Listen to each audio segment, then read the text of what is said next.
열두 번째입니다. 12번째, 도대체 할례가 무엇이길래 할례의 진정한 영적 의미에 대하여 라는 제목으로 하나님 말씀 전하겠습니다. 이제 조금 자유롭게 만나고 그래도 되니까요, 가능하시면 신방을 좀 신청을 해 주시면 제가 기꺼이 언제든지 달려가겠습니다. 주일 11시 미루지 마시고 토요일도 좋고요. 편하실 때 신방을 신청해 주시면 같이 예배도 드리고 같이 식사도 하고 교제도 나누고 그랬으면 좋겠습니다. 미리 좀 부탁을 드리면 좋겠네요. 이제 3장이 조금 길게 갈 텐데요. 우리 중에 그런 거 잘하시는 분들이 있더라고요. 이렇게 정리를 해서 올리는 거 잘하시는 분들이 있던데, 가능하시면 그렇게 설교 들으시면서 서머리도 해주시면 좋을 것 같습니다. 이제 오늘부터 이제 특별히 이제 3장 1절부터 14절까지 그렇게 나눠지거든요. 그러니까 우리는 이제 빌립보서 큰 두 덩어리를 이제 다룬 겁니다. 근데 이제 오늘부터는 이제 세 번째 큰 덩어리를 다루는데, 이제 1절부터 14절까지인데 내용이 일종의 이제 바울의 간증이라고 얘기할 수 있습니다. 바울의 자기 이야기를 볼 텐데, 저는 이제 조금 긴 여행이 되겠지만 이제 개인적으로는 이 말씀을 공부하면서 인생의 목표가 조금 더 분명해진 그런 은혜가 있었습니다. 그래서 어떤 생겨나는 문제를 조금 더 바라보는 시각이 좀 변화가 됐고, 마음의 평안을 뺏기지 않고 문제를 대하는 그런 은혜를 받은 적이 있는데, 여러분들도 이제 바울의 자기 이야기를 통해서 인생의 목표가 조금 더 뚜렷해지기를 바랍니다. 보통 그러면 아멘 하는데 우리는 잘 안 하죠. 예, 본문에 들어가기 전에 이제 일종의 이제 중간 점검을 이제 하는 게 좋을 것 같아서 말씀을 좀 먼저 드리고 본문으로 들어가겠습니다. 이제 바울의 이야기를 들은 어떤 교회, 빌립보 교회에 어떤 문제가 있었는데, 바울의 이야기를 들은 빌립보 교회가 회개하고 어떤 변화가 있었을까요? 여러분 어떻게 생각하시나요?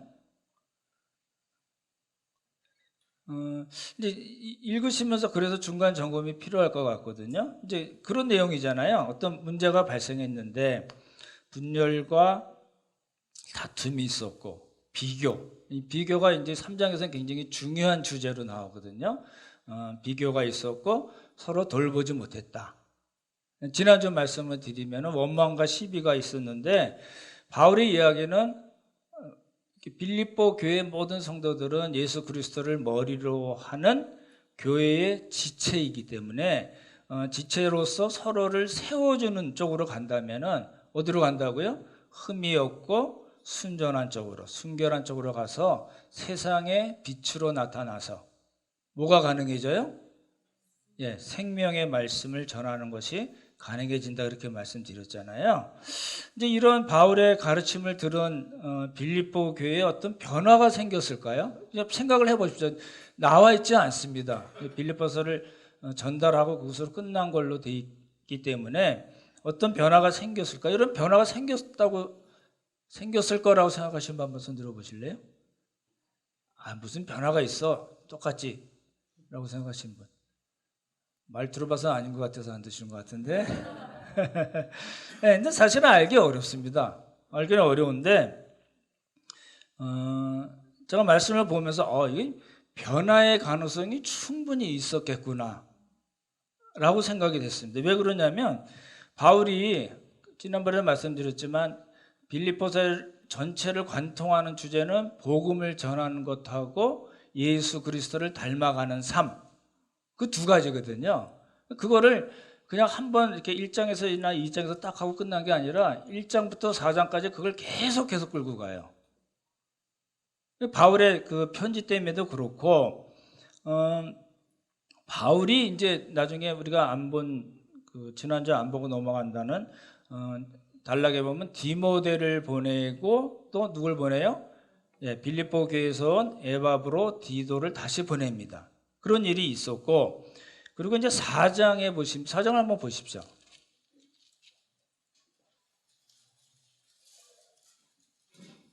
4장 3절을 한번 같이 읽어볼까요? 4장 3절이 중요한 구절이거든요. 같이 읽죠. 시작. 또 참으로 나와 멍에를 같이 한 네게 구하노니 보교에 나와 함께 있으던 저 여인들을 돕고 또한 클레멘드와 그 외에 나의 동역자들을 도우라. 그 이름들이 생명책에 있느니라. 여기 누가 나오냐면 바울과 멍에를 같이 한 동역자가 나옵니다. 누굴까요? 아직 디모데는 안 갔습니다. 에바브로디도도 아직 안 간 상태고요. 그런 상태에서 바울이 나와 함께 멍에를 같이 한 동역자라는 말을 쓰거든요. 누군지 모릅니다. 이렇게 추측이 잘 안 되는데 뭐 여러 사람을 이야기할 수 있겠지만 바울이 밝히지 않았기 때문에 누구라고 이야기하기는 어렵고요. 어찌됐든 간에 그 사람에게 뭘 부탁하냐면 잘 보시면은 또 참으로 나와 멍에를 같이 한 네게 구하노니 바울의 동역자죠. 복음에 나와 함께 힘쓰던 저 여인들, 복음에 나와 함께 힘쓰던 저 여인들은 누구냐면 2절에 나오는 유오디아와 순두계입니다. 이 두 여인 때문에 문제가 생기긴 했지만 이 두 여인은 어떤 사람이었냐면 바울과 함께 복음을 위해서 힘쓰던 사람이고 또 골레멘드라는 사람이 나오고 그 외에 바울의 동역자들이 있습니다. 꽤 많죠? 그렇죠? 예, 누군지 모르지만 그 사람으로 하여금 문제가 생긴 문제의 발단이 된 두 여자 지도자들을 도우라고 얘기하고 그리고 글레멘드라는 사람이 또 나오고 그 외에 바울의 동역자들도 나와요. 그러니까 꽤 많은 겁니다. 그렇죠? 그 4장 지금 우리 나중에 또 보겠지만 유오디아와 순두계 이야기를 하면서 우리는 그렇게 그렇게 해석하는 분들이 많이 있거든요. 봐라, 이 아들 때문에 교회 문제가 생겼지 않냐? 이제 그 바울의 동역자에게 이야기를 걔들 잘라 이렇게 얘기하지 않았습니다. 바울은요, 바울을 버리고 세상을 사랑해서 가버린 데마 같은 사람이 있었지만 바울 자신으로서는 어떤 문제가 생겼기 때문에 그 동역자를 잘라내는 한 적이 한 번도 없습니다. 그렇죠? 사도행전의 전체를 봐도 그렇고 마가 이야기 아시잖아요. 어찌됐든 간에 바울이 그 자신의 동역자라고 같이 일을 한 사람들이 어떤 문제가 생겼다고 해서 잘라낸 적이 없어요. 그래서 바울의 동역자에게 그 여인들, 그 두 사람들을 유오디아와 순두계를 도우라고 이야기한 거거든요. 그러니까 우리가 빌립보 교회 전체를 보자면은 이런 사역자들이 상당히 많이 있었고 바울이 또 전심을 다해서 하나님의 말씀을 전했고 그리고 디모데도 보내고 에바브로디도도 보내고 그렇죠? 그렇기 때문에 찬스가 굉장히 많이 있었던 교회입니다. 찬스가 많이 있어서 그러면 이 빌립보 교회는 그럼 그 편지를 받고 또 동역자들의 도움으로 그런 문제들이 깔끔하게 해결이 돼서 정말 더할 수 없는 그런 이상적인 교회를 이뤘을까요? 그건 또 아니라고 생각이 됩니다. 왜냐하면 교회는 항상 문제가 생길 수 있기 때문에 그거는 괜찮지만 문제는 뭐예요? 그 문제를 어떻게 하나님의 말씀으로 해결해 나가느냐의 문제거든요. 근데 빌립보 교회랑 비교되는 교회가 여러분 잘 아시는 이제 고린도 교회가 이제 문제가 나옵니다. 이게 굉장히 골치 아픈 교회. 정말 골치 아픈 교회입니다. 바울이 편지도 쓰고 또 고린도 전전서라고 제가 말씀드렸죠. 편지서 보내고 고린도 전서를 디모데 통해서 보내고 그래도 회개하지 않으니까 바울이 갔는데 고통스러운 방문이 됐어요. 말을 안 들어 먹었어요. 그렇죠? 그리고 이제 할 수 없이 에베소에 있다가 이 마게도냐로 갔을 때 디도를 통해서 고린도, 우리가 그 흔히 얘기한 고린도 중서라고 얘기하잖아요. 편지를 보냈는데 어찌 된지 몰라서 너무너무 마음이 괴로워서 그 밀레도에서 복음 전할 좋은 기회가 있었음에도 불구하고 복음을 안 전하고 마게도냐로 갔잖아요. 그리고 나중에 이제 그 디도를 통해서 그 고린도 교회가 회개했던 소리를 듣고 고린도 후서를 쓴 거거든요. 그러니까 그렇게 이제 고린도 교회는 굉장히 우여곡절이 끝에 결국은 정상으로 돌아온 교회입니다. 근데 이제 빌립보 교회는 그 고린도 교회하고 비교해서는 정 다른 그런 차원에 있었던 교회로 보여집니다. 근데 제가 왜 빌립보 교회하고 그 고린도 교회를 말씀드리냐면 우리 교회 말씀드리려고 그래요. 우리 함께 가는 교회는 빌립보 교회 또는 여러 성경에 나오는 교회들, 또 뭐 고린도 교회, 데살로니가 교회, 뭐 베레아 교회 많잖아요. 그런 교회에 비해서 어떨까라는 생각이 들고, 여러분들은 이제 이제 주일 설교라든지 또 우리 목요 성공 공부, 또 작은 교회, 또 제가 아침마다 보내드리는 카톡을 통해서 어떤 말씀을 받는데 어떤 변화가 생겨나나요?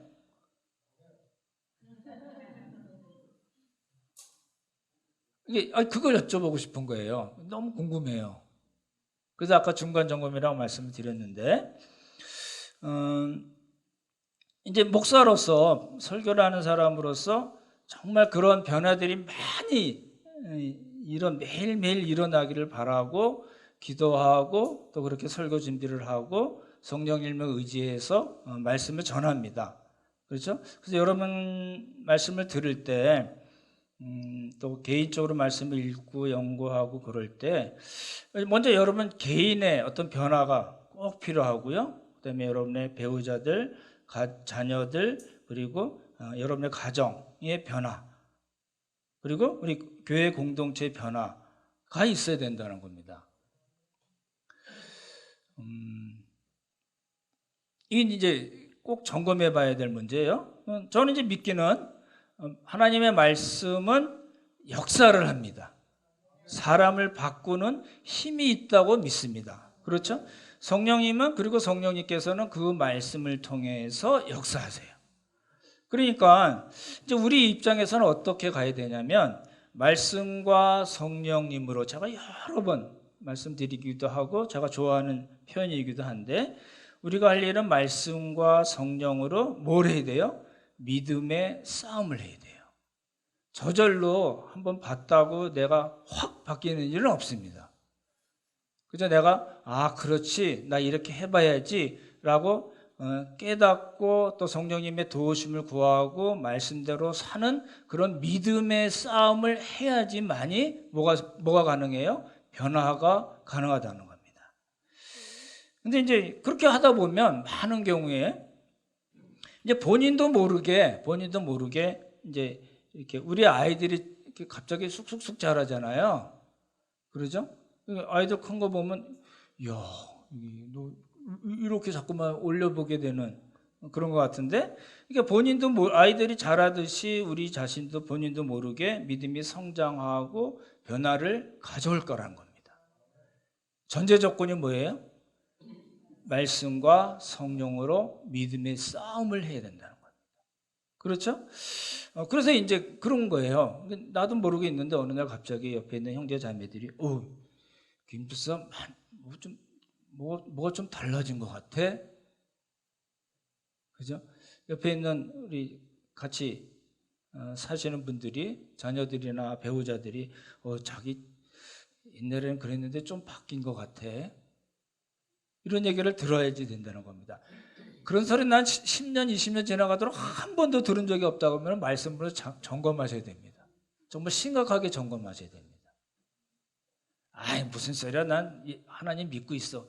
안 믿는다니까요. 누가 안 믿는다고 그랬나요? 근데 뭐예요? 어떤 변화가 있냐는 거예요.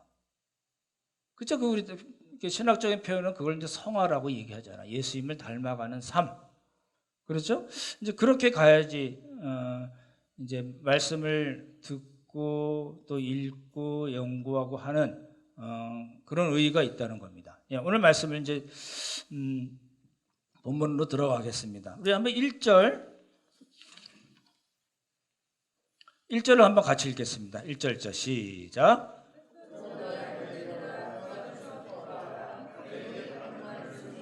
내게는 수고로움이 없고 너희에게는 안전하리라. 그런 경우가 많죠. 끝으로. 그럼 이제 설교하다 이제 마지막으로 끝으로 다시 정리해서 근데 여기서는 그런 의미가 아니고요. 어떤 주제가 바뀌어서 새로운 것을 이야기한다는 그런 표현을 끝으로라고 표현했습니다. 4장 8절에도 나오거든요. 그래서 여기서 끝으로라는 거는 이제 요 얘기하고 마칠게 그런 의미가 아니고 다른 주제로 넘어간다는 건데, 같은 말이라는 말이 나오죠. 너희에게 같은 말을 쓰는 것이, 그 얘기는 뭐예요? 이제 내가 여러 가지 각도에서 다방면에서 여러분에게 하나님의 말씀을 전해서 여러분 교회의 문제를 해결하는데 도움을 드릴 겁니다 라는 뜻입니다. 그렇죠? 그리고 이제 그 3장 1절 처음에 보면 끝으로 나의 형제들아 뭐라고요? 주 안에서 기뻐하라. 이거를 잘못 해석하면 이게 제일 마지막에 말씀드릴 거예요. 이러이러한 것이 다 이루어졌을 때 우리가 주 안에서 기뻐할 수 있는 거지, 그냥 기뻐하세요, 힘들어도 기뻐하세요, 하나님이 채워주실 거예요, 그런 의미가 아닙니다. 그러니까 이제 그걸 놓치시면 안 되고, 2절을 한번 같이 읽겠습니다. 2절 1절 시작.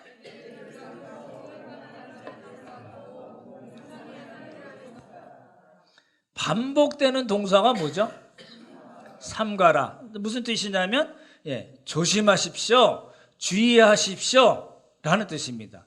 영어로는 watch out 이라는 뜻인데요, 이게 이제 무슨 일이 길 가다가 차 조심하고 뭐 이런 이야기가 아니고요, 단순히 어떤 조심하라는 뜻이 아니고 지금 눈앞에 닥친 그런 위험한 상황을 이야기하는 겁니다. 이런 상황이 여러분 앞에 바로 닥쳤으니까 정말 조심하셔야 됩니다 라는 뜻으로 삼가라는 뜻을 이야기했어요. 그럼 뭘 조심해야 될까요? 세 가지 나오죠. 첫 번째, 개들을 삼가고, 두 번째, 행악한 자들, 그리고 세 번째, 몸을 상해하는 일, 이렇게 되어 있습니다. 이제 좀 하나씩 설명을 드릴게요. 근데 이게 몸을 상해하는 일이라는 거는 이제 개역 개정에는 그렇게 되어 있는데요. 옛날 우리가 보던 성경은 개역 한글이라고 그러거든요. 거기는 손할례당이라고 되어 있습니다. 뭐라고 되어 있다고요? 손할례당. 그걸 좀 기억하시면 좋을 것 같아요. 이 어떤 사람들이길래 바울이 이렇게 세게 표현을 했나? 굉장히 거친 표현이거든요. 그렇죠? 저희 둘째가 어렸을 때 4살 뭐 요럴 때 이제 아이들이랑 놀고 들어와가지고 저희 집사람한테 그랬다고요. 애들이 나 자꾸 시반 새끼라고 그래. 발음이 잘 안 되는 건데 뭔지 아시죠? 바울이 그거보다 더 강한 표현을 쓴 겁니다. 예수님 뭐라고 그러셨어요? 뱀들아 독사의 자식들아. 엄청난 표현을 썼는데 바울도 동일하게 여기서는 아주 굉장히 거친 표현을 썼습니다. 이게 누굴 가르치냐면 유대주의자들을 가르칩니다. 조금 설명을 드릴게요. 따라해보세요. 유대주의자, 율법주의자, 할례주의자. 이렇게 표현했는데 저는 이제 그 유대주의자로 이렇게 표현을 할게요. 유대인 중에 안 믿는 사람이 있었고, 그리고 또 이방인 중에 안 믿는 사람들이 있었어요. 이거는 이제 왜 제껴놓고, 예수님을 믿는다고 이야기하는 사람 중에 유대인 크리스찬이 있었고 이방인 크리스찬이 있었어요. 되시죠? 근데 이거 예수님을 자기가 믿는다고 이야기하는 유대인 크리스찬 중에는 복음적인 예수 그리스도의 보혈로 우리가 구원을 얻습니다, 의롭다고 칭함을 받습니다, 하나님의 자녀가 되고 하나님 나라의 백성이 됩니다 라고 얘기하는 복음적인 크리스찬들이 있는 반면에, 예수님 믿어야죠, 나도 믿어요, 하지만 할례를 행해야 되고 율법을 행해야 됩니다 라고 이야기하는 사람들이 누구예요? 그 사람들이 유대주의자, 율법주의자입니다. 조금 헷갈릴 수가 있겠잖아요. 이 사람들 자기들이 믿는다고 이야기하고, 예루살렘 공회 때 보면 예루살렘 교회에도 있었던 사람들이에요. 근데 이 사람들이 뭐라고 얘기하냐면 예수님 믿어야죠. 그렇지만 예수님 믿는 걸 갖고만 되겠어요? 뭘 해야죠? 라고 얘기하는 겁니다. 할례도 행하고 뭘 해야 돼요? 율법을 행해야 되지 않겠습니까? 라고 얘기합니다. 결론부터 말씀드리면 갈라디아서 한번 보십시오. 갈라디아서 5장 4절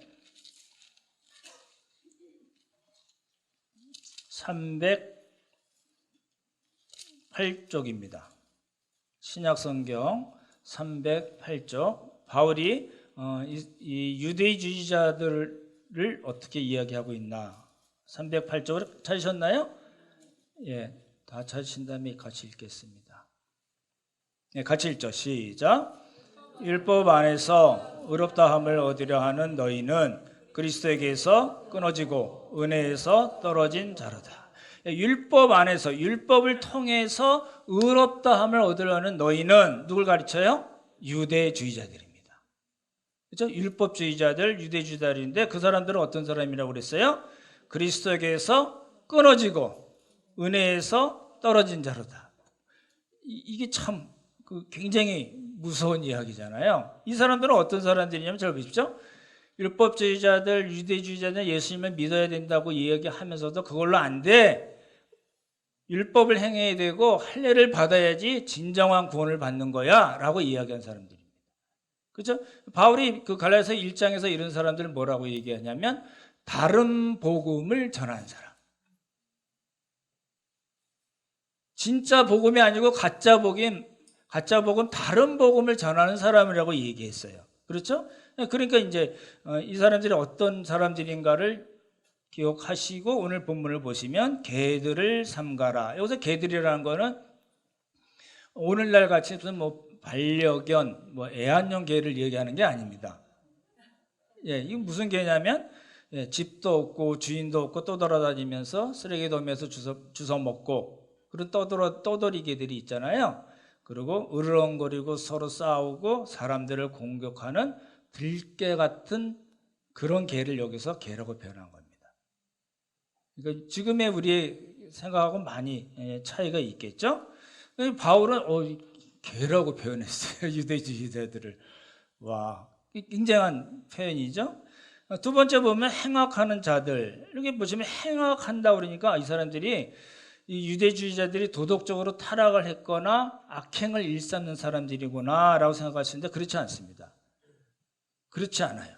왜냐하면 이 사람들이 율법을 강조하는 사람들이기 때문에 도덕적으로 물론 이제 안으로 들어가면 그런 문제가 있겠지만 어떤 의미에서 행악을 한다고 그러냐면 하나님의 은혜의 복음이 아닌 다른 복음으로 구원을 얻는다. 그러니 너희도 율법을 행하고 할례를 행해야 된다라고 이해하기 때문에 바울이 그런 사람들은 행악하는 사람들이다라고 이해합니다. 왜 그럴까요? 자 보십시오. 왜 바울이 그 사람들을 행악하는 사람들이라고 얘기했을까요? 만약에 그 사람들의 주장을 따라서 가다 보면 어떻게 돼요? 그리스도에서 끊어지고 은혜에서 떨어진 사람이 되는 거예요. 이거는 영혼의 구원과 관계되는 것이기 때문에 바울이 그 사람들을 개들이라고 표현까지 하고 그리고 그 사람들은 행악을 하는 사람이야, 악을 행하는 사람들이야 라는 거 얘기한 겁니다. 그렇죠? 이제 그런 관점에서 우리가 보시면 좋을 것 같고요. 세 번째 보시면 뭐라고 표현되어 있어요? 이런 사람들을요? 몸을 상해하는 일을 삼가라. 원문도 그렇게 되어 있습니다.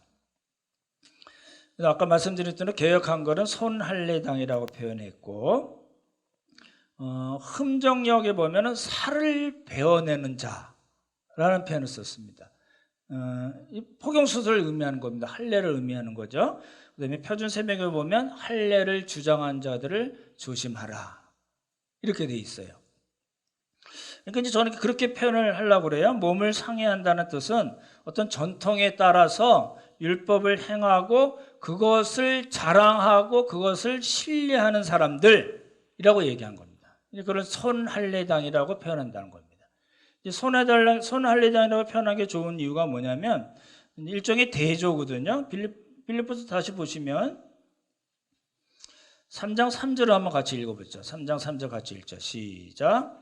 하나님의 성령으로 봉사하며 그리스도 예수로 자랑하고 죄를 신뢰하지 아니하는 우리가 곧 할례파라. 그러니까 할례파는 말이 나오니까 이제 대조를 하기 편하게 이제 손할례당이라고 주로 표현하겠습니다. 그리고 이제 우리는 뭐라고요? 예, 우리는 할례파다. 우리는 진정한 할례당이다라고 이제 바울이 얘기한다는 거죠. 근데 잘 보시면은 이 개라는 표현이 누가 먼저 쓴 표현이냐면 유대인들이 쓴 표현이에요.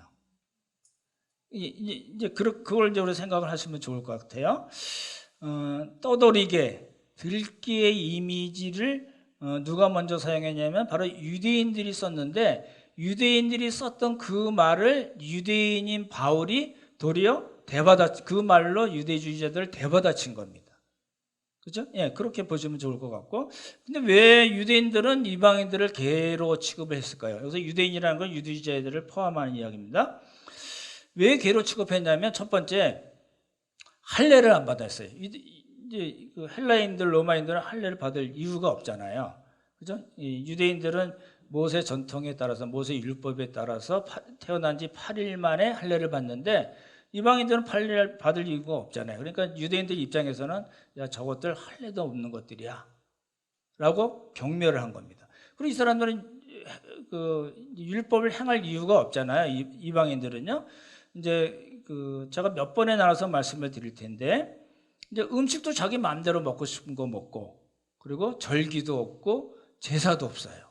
모세 율법이 없으니까 당연하죠. 이제 좀 구체적으로 말씀드리면 안식일을 지킬 이유가 없는 사람들이고 12조를 안 해요. 그죠? 이제 그랬기 때문에 야, 저것들은 정말 조금 개네. 되게 안 좋은 말이잖아요. 하나님께서 저런 이방인들을 만들어 놓으신 이유는 지옥의 땔감으로 쓰려고 만드신 거야. 이렇게까지 얘기하는 정도로 이방인들을 경멸했습니다. 그렇죠? 근데 그 경멸한 그 말을 가지고 바울이 도리어 유대주의자들을 대받아친 겁니다. 그렇죠?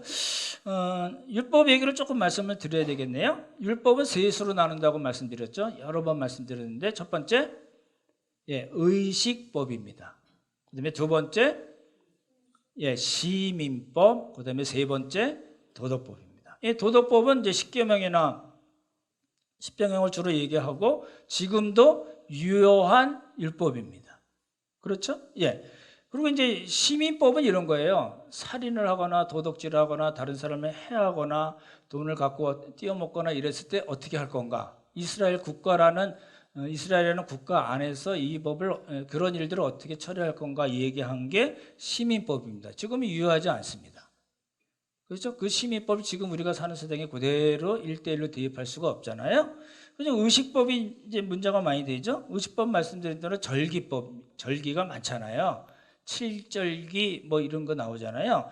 5제사 7절기, 그러니까 절기와 제사법. 그리고 이제 정결 의식법이라는 게 있잖아요. 뭘 먹으면 되고 안 되고. 그렇죠? 할례. 그리고 이 의식법에 들어가는 것 중에 하나가 제가 말씀 안 드린 게 뭐가 있을까요? 저 여러 번 상암동에서도 5번인가요? 우리 공부하고 상암동이 거기 카페로 바뀌었더라고요. 커피 볶는지 이렇게 돼 있더라고요. 네. 거기서도 말씀드렸고 우리 이사 와서도 3번 11조에 대해서 설교를 했습니다. 여러분 궁금하시면 보시면 좋은데 11조가 어디에 들어가냐면 시민법이나 도덕법에 들어가지 않고 어디로 들어가요? 의식법에 들어가요. 또 얘기하려면 한참 길어지니까 여러분 이제 그 말씀 설교했던 걸 여러분 참조하시면 좋을 것 같은데, 오늘은 이제 정결 음식법에 대해서 잠깐 설명을 드리겠습니다. 여러분 코셔 푸드라는 거 아시나요? 코셔. 이제 이슬람교는 이제 그 할랄 음식이라는 거 있죠. 요즘 많이 나오더라고요. 이제 코셔라는 게 있습니다. 코셔라는 말은 이제 적당하다, 허용된 것이다, 합당하다 이런 뜻이거든요. 그러니까 유대교에서 그 모세 율법으로 입장해 봤을 때 먹어도 되는 그런 음식을 이제 코셔 이제 푸드라고 얘기합니다. 여쭤볼까요? 족발을 여러분 좋아하시나요? 족발을 먹는 거를 유대인들이 보면 뭐라고 그럴까요? 저것들. 이제 이렇게 얘기해. 왜 그럴까요? 이 굽이 갈라졌지만 뭐예요? 되새김질을 안 하기 때문이죠. 저희 집사람이 이제 놓고 산후조리할 때 이제 가물치 했나요? 잉어 했나요? 가물치로 저 기억하는데, 예. 가물치를 먹어도 되나요? 가물치 비늘이 없죠? 예. 그러면 안 됩니다. 잉어로 먹으면요. 잉어는 괜찮습니다. 왜요? 지느러미도 있고, 예, 비닐도 있기 때문에 그렇잖아요. 여러분, 소고기 좋아하시나요? 양고기나 염소고기 좋아하시나요? 드셔도 되나요? 네, 됩니다. 유대 율법에 의하면. 왜냐하면 대세김질하고 발굽이 갈라져 있기 때문에 그렇잖아요. 조금 더 설명드리면 추어탕 좋아하시나요? 장어구이 이런 거 드시면 안 됩니다. 그렇죠? 제주도 가면 드시는 거 있죠? 갈치. 갈치 비늘이 있나요? 없나요? 잘 보시고 드십시오. 이게요, 지금은 이제 아까 말씀드렸듯이, 의식법에 해당되는 부분이거든요. 그게 예수 그리스도로 새 생명을 얻은 우리들에게, 새 피조물이 된 우리들에게 적용되는 법이 아닙니다. 그런 관점에서 제가 11절 설명을 드렸었잖아요. 유대인들의 아침의 식사는 우유가 들어가 있는 걸로 주로 먹는다고 합니다. 그리고 저녁 식사는 고기를 위주로 먹는데, 우리식으로 이제 저녁에 고기를 잘 먹고 이제 믹스 커피 한 잔 쫙 할 수 있을까요? 없을까요?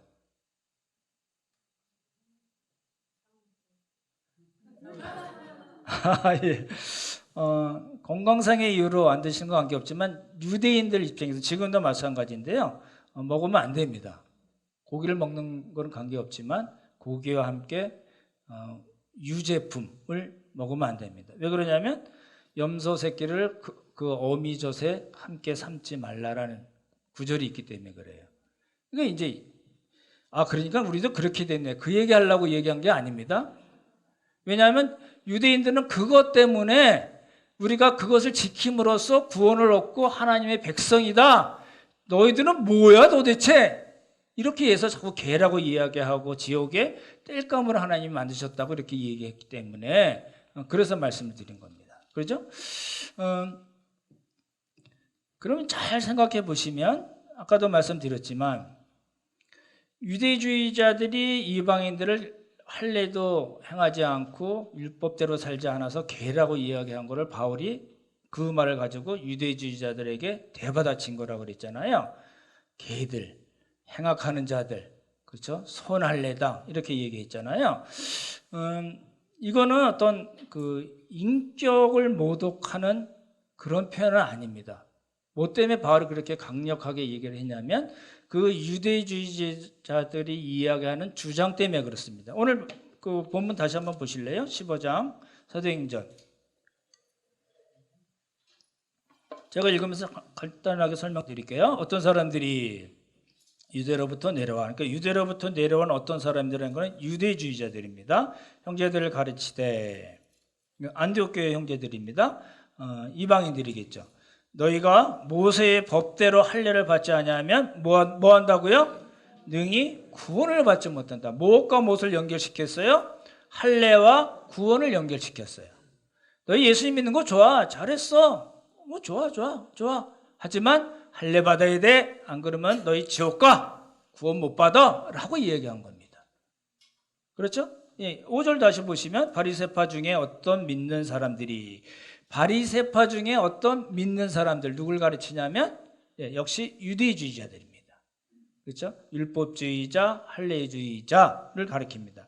그 사람들이 예루살렘 공의회 때 일어나서 뭐라고 얘기하냐면 이방인들에게 할례를 행하여야죠. 모세의 율법을 지키라고 명해야죠. 이것이 마땅한 것입니다. 라고 얘기한 겁니다.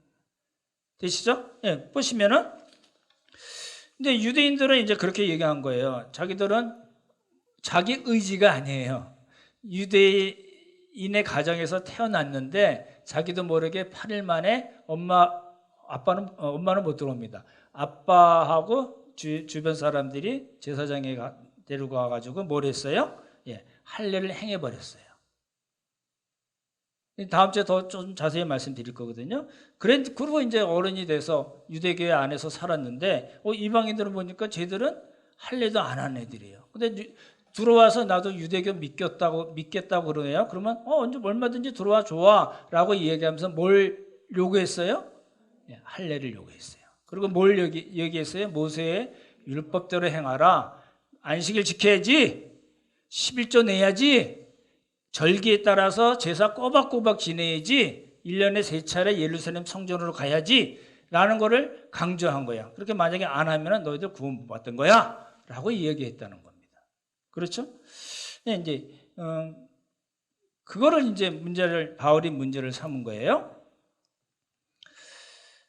이러한 주장들이 왜 잘못됐을까요? 좀 생각해 보십시오. 이제 오늘 저희가 이제 시작을 한 겁니다. 그래서 다양하게 말씀드리고 이제 다음 주부터 하나하나씩 더 자세히 말씀드릴 건데, 이 사람들의 유대주의자들의 주장이 왜 잘못됐을까요? 예수님 믿는 거 좋아, 믿어야지, 이런 거예요. 보십시오.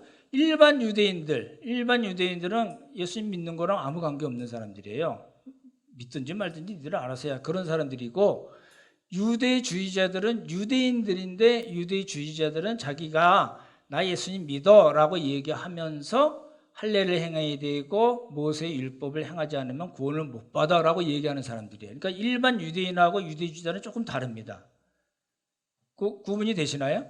그러니까 일반 유대인은 예수님을 안 믿는 사람들이에요. 근데 유대주의자는 나는 예수님 믿어라고 이야기하는 사람들이에요. 근데 그 내용을 까보면 뭐예요? 하지만 그거 갖고 안 되지. 할례를 행해야 되고 모세 율법을 안 지키면 안 되지. 라고 이야기하는 사람들이에요.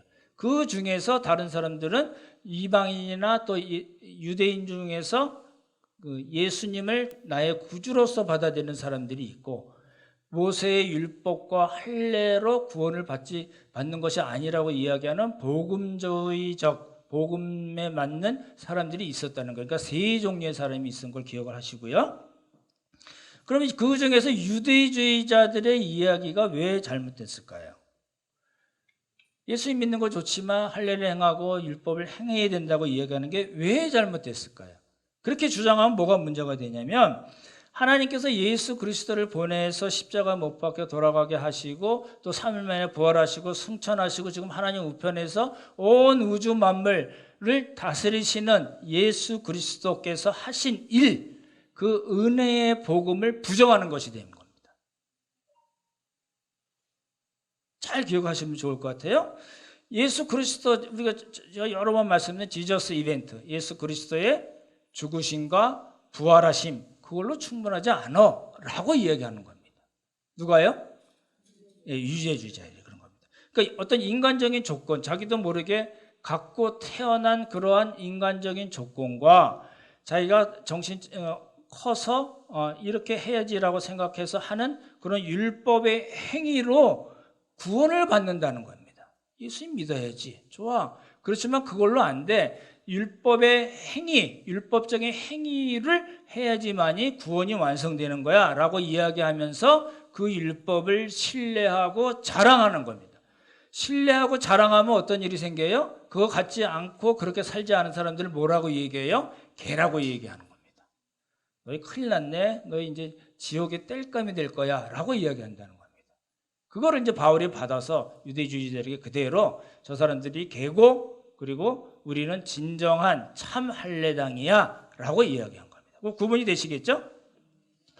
그래서 이제 바울이 자기가 하나님으로부터 받은 은혜의 복음, 예수 그리스도의 십자가의 복음, 그리고 믿음으로만 구원을 얻는다는 이신칭의의 복음, 그것과 이제 유대주의자들이 말하는 다른 복음이 이제 충돌을 일으킨 겁니다. 그 과정에서 바울이 유대주의자들에게 그렇게 험한 표현을 한 겁니다. 오늘 말씀을 좀 정리해 보겠습니다. 이제 1장부터 4장까지 전체 구조를 보면 바울은 이제 세 번째 덩어리에서, 세 번째 큰 단락에서 새로운 주제를 시작합니다. 그렇지만 다 전혀 새로운 주제가 아니고요. 2장에서 다뤘던 특별히 비교에 대한 걸 같이 끌고 갑니다. 좀 굉장히 이 구절을 따지기에 조금 어렵게 돼 있긴 한데요. 2장에서 그냥 2장에서 나오는 그 분쟁, 다툼, 비교, 돌보지 않는 거를 다 끝내버린 게 아니라 그 중에서 특별히 비교라는 거를 같이 끌고 옵니다. 끌고 오면서 이제 유대주의자들에 대한 구체적인 이야기를 하고 그럼으로써 빌립보 교회를 다시 새로 세우는 그런 방식으로 이제 구조가 되어 있거든요. 그럼 이제 오늘 말씀은 사실은 아주 굉장히 간단한 겁니다. 만약에 빌립보 교회가 그 유대주의자들의 공격을 받고 있는 거예요. 그래서 아까 삼가라 라는 조심해라 주의해라 라는 거는 일반적인 것이 아니라 뭐예요? 지금 당장 닥친 일에 대해서 조심하라는 거기 때문에 유대주의자들이 지금 빌립보 교회를 그런 할례 율법 문제로 계속 공격하는 거예요. 빌립보 교회는 유대인들이 많았을까요? 적었을까요? 많지 않았습니다. 그렇죠? 예. 우리 사도행전 16장 보면 나오잖아요. 그리고 빌립보라는 도시 자체가 로마 사람으로서 퇴역한 퇴역 군인들을 위한 제2의 로마라고 말씀드린 적이 있잖아요. 그렇기 때문에 이제 유대인들이 많지 않았는데 주로 이제 이방인들로 구성이 된 교회이긴 한데 그 유대주의자들이 와가지고 계속 공격을 하는 겁니다. 예수 믿어? 좋아. 믿어야지. 당연히 믿어야지. 근데 그걸로 안 돼.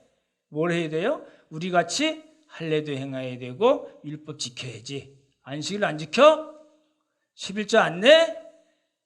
이 얘기를 하는 겁니다. 한국교회가 그걸 그대로 따갖고 와가지고 주일성수 11조로 끌고 간 겁니다. 여태껏. 앞으로도 계속 갈 겁니다. 아멘 하시면 안 됩니다.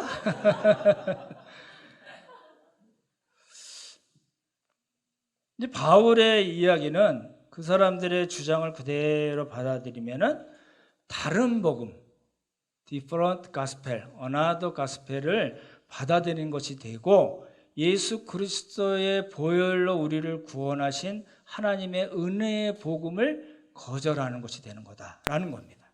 그렇죠? 그래서 바울은 이런 여러 가지 문제에 빠진 빌립보 교회에 뭘 이야기하냐면 그 사람들은 유대주의자들은 육체의 조건, 자기들이 행한 어떤 율법적 행위를 자랑하고 신뢰하지만 우리는 오직 예수 그리스도만 자랑하는 사람들이다.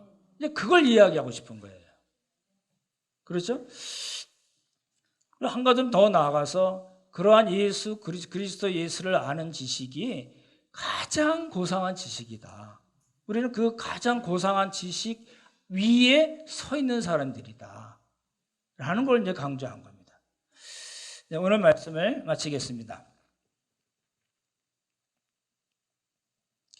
이제 우리도 마찬가지입니다. 이제 이렇게 저는 이제 앞에서 설교를 드리는 하는 입장이고 또 이렇게 우리 형제자매들 전체를 이렇게 볼 수가 있기 때문에 이제 그런 걸 많이 느끼게 되는 것 같아요. 다 다르세요. 여러분 정말 다 다르죠. 제가 뭐 말씀 안 드려서 잘 아시잖아요. 이렇게 보십시오 한번. 왜 이렇게 달라? 정말 다릅니다. 그렇죠? 정말 다른 사람들이 모였어요.